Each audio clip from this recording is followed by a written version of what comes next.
so confusing sometimes to understand who you are dealing with, because some signs of narcissistic behavior and an avoidant type can overlap. And even professionals like psychotherapists or psychiatrists can misdiagnose both of them because of that a little confusion. However, if we go through the list of signs, you can see that they are quite different, and it's not that hard to recognize who you are dealing with. Hi, my name is Mona Romenska. I am a certified life coach, and we are talking today about differences between a narcissist and an avoidant type.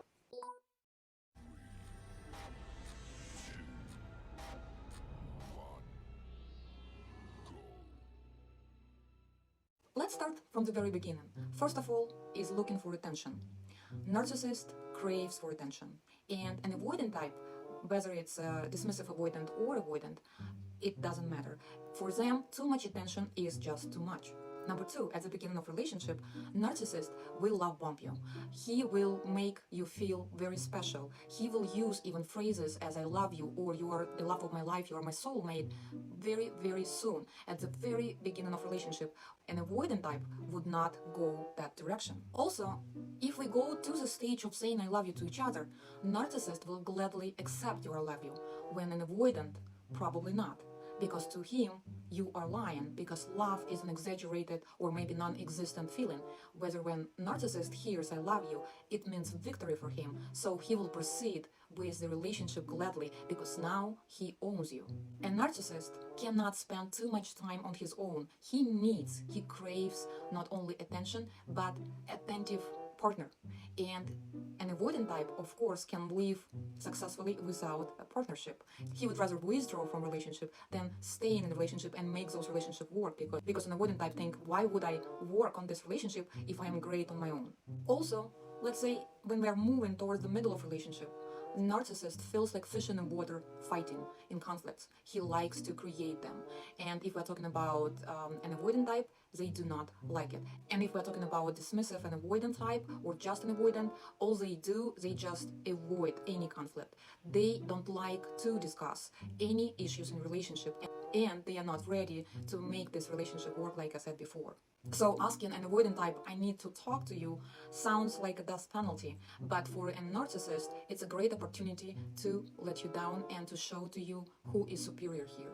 Passive lying and gaslighting is very common tactics for a narcissist when an avoidant type doesn't use those techniques.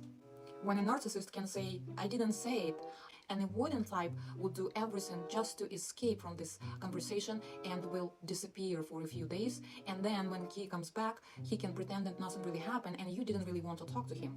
Also, narcissist hates being alone for a very long time, without validation, without his supply. And if we're talking about the avoidant type, he feels great in his space and doesn't require too much communication with his partner. Also, narcissists are very, very bad in handling disappointments. You will hear words that you thought you would never hear for someone who says I love you. An avoidant type would probably be more silent or mute, and once you talk and say something, I've given up on you, he will not give you that response that you expect him to give to you. Whenever there is a disappointment, a narcissist will react with anger, with rage or annoyance. Dismissive avoidant is fine with disappointment, and even when they do get to the point of being disappointed, they just repress those emotions and experience numbness rather than anger. Also, if we're talking about boundaries, narcissist doesn't have in his vocabulary the word boundaries, but dismissive avoidant absolutely respects boundaries of others and requires a lot of respect for his boundaries, which means he will not control you. When narcissist requires, he demands control over your life. Rage and anger is very common for narcissist, when for the avoidant type, he finds it as a hard time to express his emotions wherever they are, positive or negative, because he is not in touch with his emotions whatsoever.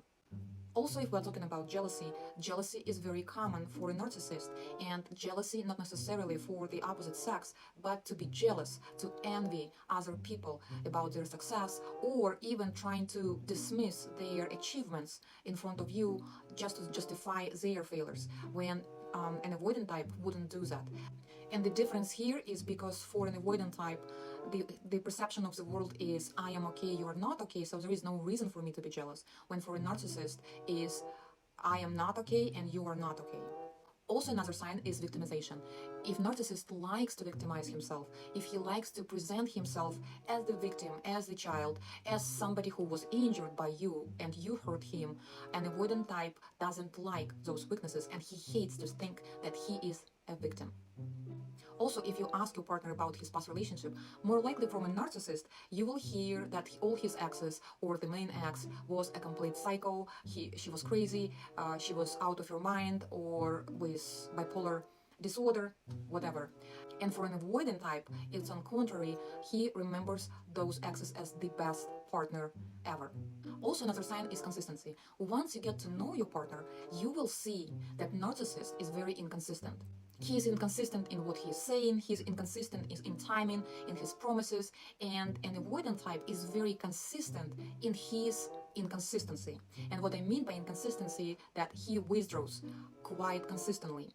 So you get used to his disappearance for 3-4 days with a silent treatment. But again, it's not designed to punish you, it's just designed not to get too close to you. I hope this video was useful for you. Please leave comments and likes, and I'll see you next time.